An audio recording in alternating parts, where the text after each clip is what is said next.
اعوذ باللہ من الشیطان الرجیم بسم اللہ الرحمن الرحیم وهو الغفور الودود ذو العرش المجید۔ اللہ رب العالمین کے اسماء حسنہ میں سے ایک پیارا نام المجید ہے۔ عبد المجید کچھ لوگوں کا نام ہوتا ہے۔ مجید مجد سے بنا ہے۔ مجد کے اندر دو چیزیں پائی جاتی ہیں، کشادگی، وسعت، بڑائی اور عظمت۔ مجید کا معنی ہوا بڑائی والا، کشادگی والا۔ اب اس معنی کو اللہ رب العالمین کے حق میں جب دیکھیں تو معلوم ہوتا ہے کہ اللہ تعالیٰ جن جن صفات سے متصف ہے، کمال کو پہنچا ہوا ہے۔ اللہ کے علم میں کیا کشادگی وسعت ہے ہم اندازہ بھی نہیں کر سکتے۔ اللہ تعالیٰ جب دینے پہ آتا ہے تو رب کی رحمت کی کیا کشادگی وسعت ہے ہم اندازہ بھی نہیں کر سکتے۔ تو رب العالمین کشادگی والا ہے اور بڑائی والا ہے۔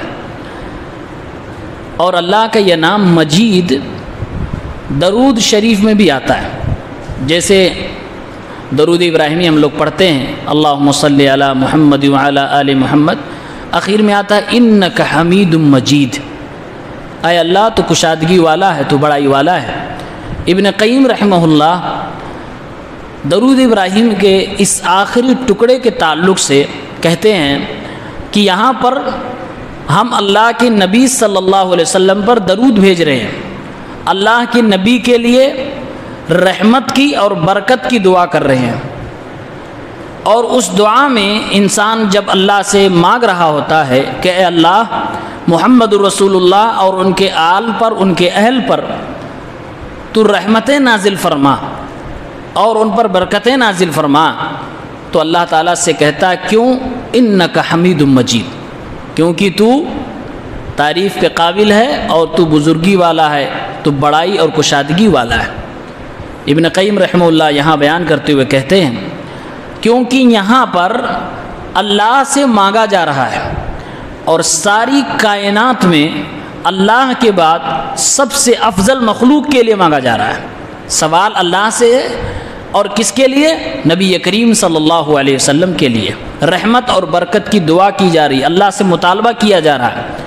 تو دونوں چیزیں دیکھی جائیں تو مخلوقات میں سب سے بڑی ہستی اور پھر رب العالمین کی ذات جس سے مطالبہ کیا جا رہا ہے، کہا ایسے موقع پر ان دونوں ناموں کا ذکر کرنا اس بات کی دلیل ہے کہ اللہ تعالیٰ سے مطالبہ کیا جا رہا ہے، اے اللہ تو مجید ہے، تو بڑائی والا ہے، کشادگی والا ہے۔ اے اللہ جیسے تیرے ناموں میں کشادگی و وسعت ہے، ایسے میرے نبی کریم پر بے شمار رحمتیں نازل فرما، بے شمار برکتیں نازل فرما، جس کی کوئی حد ہی نہ ہو۔ تو یہ درود شریف میں، درود ابراہیمی میں یہ معنی پایا جاتا ہے۔ اسی لیے ہم اور آپ کا یہ ماننا اور عقیدہ ہے کہ نبی کریم صلی اللہ علیہ وسلم پر درود بھیجنے کے لیے سب سے افضل کلمات جو ہیں وہ یہی درود ابراہیمی ہیں، جو اللہ کے نبی صلی اللہ علیہ وسلم نے خود اپنی زبان سے صحابہ کرام کو سکھایا تھا۔ تو ہمیں اور آپ کو اس درود کا اہتمام کرنا چاہیے۔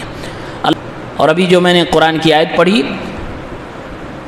اور جو نماز میں سورت تلاوت کی گئی، وَهُوَ الْغَفُورُ الْوَدُودُ ذُو الْعَرْشِ الْمَجِيدُ، یہ مجید کا میں پیش پڑھ رہا ہوں کیونکہ اگر اس پہ زیر میں پڑھ دوں تو یہ اللہ کا نام نہیں رہ جائے گا، یہ عرش کی صفت بن جائے گی۔ ذُو الْعَرْشِ الْمَجِيدُ، اگر مجیدو ہم پڑھ رہے ہیں تو یہ اللہ کے لیے، اور ذُو الْعَرْشِ الْمَجِيدِ پڑھ دیں تو یہ اللہ کے لیے نہیں، پھر یہ عرش کے بارے میں بات ہو رہی ہے۔ قرآن کریم میں ایک زیر و زبر سے معنی بدل جا رہا ہے۔ ہم پیش پڑھ رہے ہیں تو یہ خالق کی بات ہو رہی ہے، اور اگر ہم زیر پڑھ دیں تو یہ مخلوق کی بات ہو رہی ہے۔ تو ایک زیر زبر سے قرآن کریم میں معنی بدل جاتا ہے۔ اسی لیے قرآن کریم کی تعلیم صحیح انداز میں انتہائی زیادہ ضروری ہے، تاکہ لہن جلی کا مرتکب انسان نہ ہو، ایسی غلطیاں نہ قرآن میں کرے کہ معنی ہی بدل جائے۔ یہاں پر قرآن نے دونوں طریقے سے پڑھا ہے، کچھ لوگوں نے عرش کی عظمت اور بڑائی کو بیان کرنے کے لیے وہاں زیر پڑھا ہے، اور کچھ لوگوں نے کہا اس سے پہلے والی آیت وَهُوَ الْغَفُورُ الْوَدُودُ، غفور اللہ ہے، ودود اللہ ہے، تو یہاں پر مجید بھی اللہ ہی کے بارے میں بات ہو رہی ہے، تو انہوں نے پیش پڑھا ہے۔ بہرحال ہم لوگ جس قرآن کو پڑھتے ہیں حفظ کی قرأت، اس میں مجیدو یعنی پیش کے ساتھ ہے، یعنی کہ اللہ رب العالمین کے بارے میں۔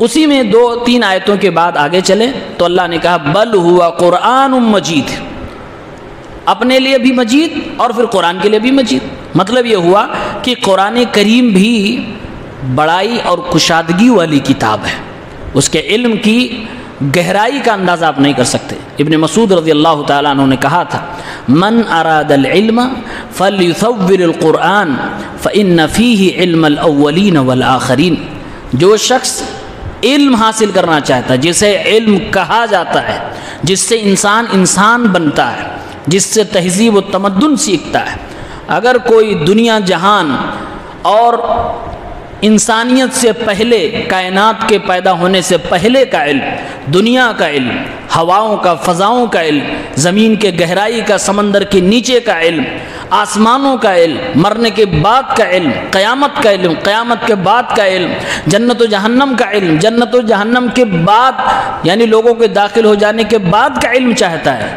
تو وہ قرآن پڑھے۔ انہوں نے کہا وہ قرآن پڑھے، کیوں؟ کیونکہ قرآن میں پہلوں کے بارے میں بھی ہے اور آنے والوں کے بارے میں بھی ہے۔ اور علماء نے اس قول کا مطلب بیان کیا ہے کہ دنیا میں شاید ہی کوئی ایسا علم ہے جو قرآن کریم کے علم سے باہر ہو۔ سارے علوم کی جڑ قرآن کریم ہے، اور قرآن اللہ کا کلام ہے۔ اللہ تعالیٰ نے حضرت آدم علیہ السلام کو ہی چیزوں کا نام بتایا تھا، وَعَلَّمَ آدَمَ الْأَسْمَاءَ كُلَّهَا، تو آدم علیہ السلام فرشتوں پہ افضل ہو گئے تھے۔ اسی رب کا کلام ہے جس کو ہم قرآن مجید کہتے ہیں۔ تو پورا قرآن اللہ تعالیٰ کی بڑائی اور اللہ تعالیٰ کی کشادگی کو بیان کر رہا ہے۔ پورا قرآن اگر دیکھیں تو رب العالمین کی تمجید اور تعظیم بیان کر رہا ہے۔ قرآن کریم میں سورہ فاتحہ ہم اور آپ پڑھتے ہیں، سورہ فاتحہ کے ابتدائی آدھا حصہ اللہ تعالیٰ کی تعریف میں ہے، اللہ تعالیٰ کی تمجید میں ہے۔ آیت الکرسی جو پورے قرآن کی معنی کے اعتبار سے سب سے بڑی آیت ہے، وہ اللہ تعالیٰ کے بارے میں گفتگو کر رہی ہے، اللہ کی بڑائی عظمت کے تعلق سے اس میں گفتگو ہو رہی ہے۔ وسع کرسیہ السماوات والارض، اللہ کی کرسی کا عالم یہ ہے کہ آسمانوں اور زمینوں کو گھیرے ہوئے کرسی کے آگے ساتوں آسمان ساتوں زمین چھوٹے نظر آتے ہیں۔ تو جب رب کی کرسی کا یہ عالم ہے تو رب العالمین کتنا بڑا ہوگا اندازہ نہیں کر سکتے۔ ہم اور آپ جو اپنے منہ سے کہتے ہیں اللہ اکبر، یہ اکبر میں کتنا بڑپن ہے، کتنی بڑائی ہے، انسان کے ذہن و دماغ میں بھی نہیں آ سکتا ہے۔ ہم اور آپ جتنا سوچ سکتے ہیں اس سے کئی گنا بڑا ہمارا رب ہے۔ تو یہ قرآن کریم رب کی بڑائی بیان کرتا ہے، اس لیے قرآن مجید ہے۔ اور آگے بڑھیے، قرآن کریم کی 30ویں پارے میں چھوٹی سی سورت سورۃ الاخلاص، اللہ کے نبی نے فرمایا انہا لتعدل ثلث القرآن، یہ سورۃ الاخلاص یہ قرآن کریم کا 1/3 ہے۔ کیوں؟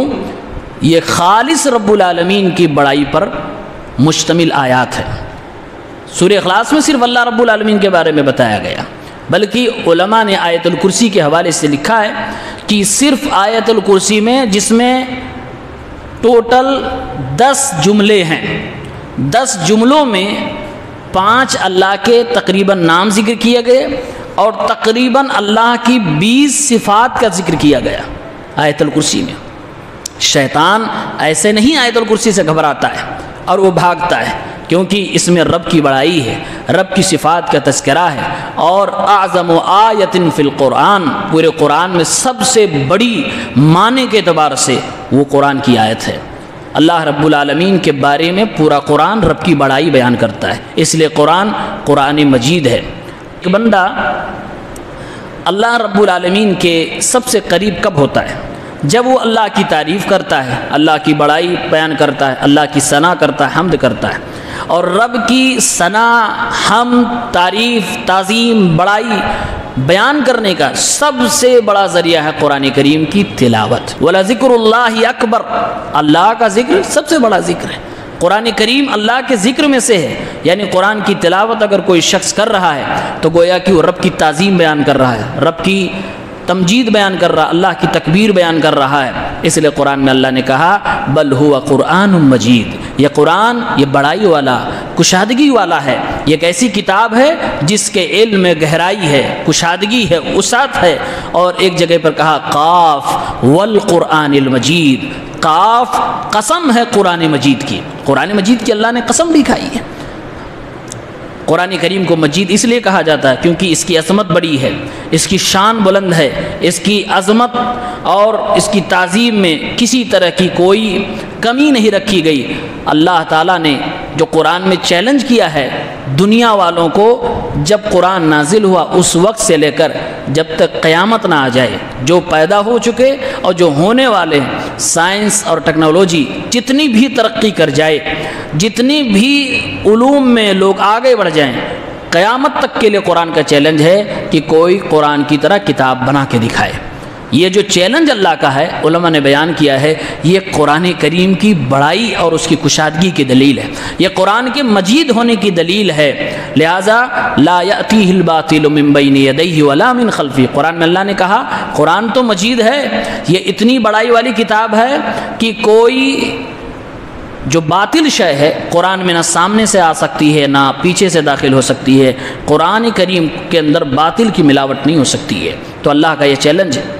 ایک حدیث پاک میں بخاری شریف میں آتا ہے کہ اللہ کے کچھ فرشتے زمین پر ٹہلتے رہتے ہیں اور وہ ان لوگوں کو تلاش کرتے ہیں جو رب کی بڑائی بیان کرتے ہیں، اللہ کی تسبیح، تکبیر، تمجید بیان کرتے ہیں، ان کو تلاشتے ہیں۔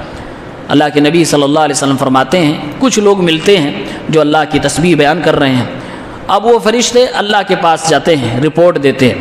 اللہ کے نبی فرماتے ہیں، اللہ تعالیٰ فرماتا ہے ما یقول عبادی، اے میرے فرشتوں تم زمین پر گھوم رہے تھے، تلاش رہے تھے، میرے بندے کیا کہہ رہے تھے، تم نے میرے بندوں کو پایا، وہ کہہ کیا رہے تھے؟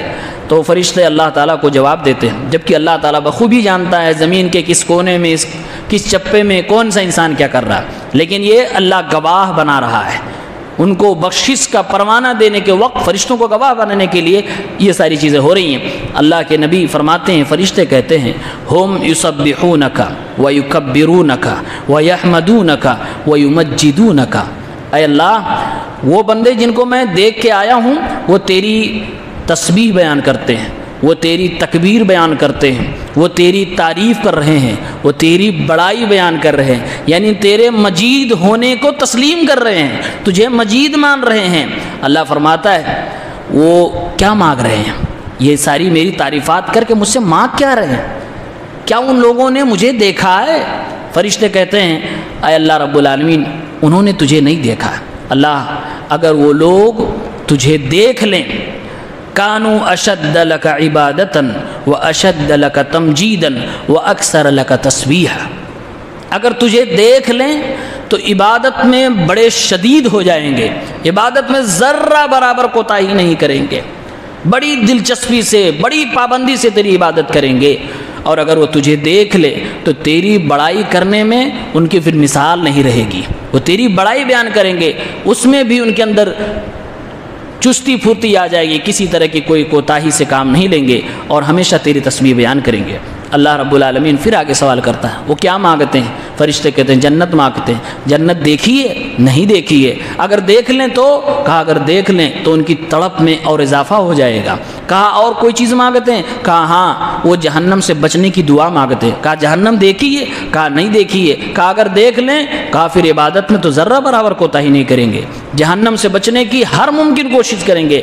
یہ سارے باتیں ہونے کے بعد اللہ کے نبی فرماتے ہیں اللہ رب العالمین ان فرشتوں کو جو زمین پر گھوم رہے تھے اللہ کے پاس رپورٹ دینے کے لیے گئے، اللہ تعالیٰ فرماتا ہے فَأُشْهِدُكُمْ أَنِّي قَدْ غَفَرْتُ لَهُمْ، اے میرے فرشتوں گواہ بن جاؤ، میں تمہیں گواہ بنا کر اپنی ان بندوں کی مغفرت کا اعلان کر رہا ہوں جن کے بارے میں تم نے آ کر یہ خبر دی ہے۔ تو اللہ تعالیٰ معاف کرتا ہے۔ وہ بندے کون ہیں؟ جو رب کی بڑائی بیان کرتے ہیں۔ میں نے کہا رب کی بڑائی بیان کرنے کا سب سے بڑا ذریعہ ہے قرآن کریم کی تلاوت کی جائے، نمازوں کی پابندی کی جائے، اذکار کی پابندی کی جائے۔ ہم اور آپ کو محسوس بھی نہیں ہوتا ہوگا، علم بھی نہیں ہوتا ہوگا کہ ہمارے تذکرے آسمانوں میں رب کے سامنے فرشتوں کی زبان سے ہو رہے ہیں۔ تو ہمیں اور آپ کو اس پر ایمان رکھنا چاہیے۔ ہمارا رب مجید ہے، ہمارے رب کی کتاب کلام مجید ہے، یہ قرآن مجید ہے۔ اللہ تعالیٰ سے دعا کریے رب العالمین جس قدر بڑائی والا، کشادگی والا ہے، مجید ہے، قابل تعریف ہے، رب العالمین ہم سب پر اپنی رحمتوں کی کشادگی کو ظاہر فرما دے۔ اللہ تعالیٰ ہم سب پر رحمتیں اور برکتیں نازل فرمائے، ہم سب کو دنیا جہان میں ہر طرح سے کامیاب فرمائے، آمین۔ السلام علیکم۔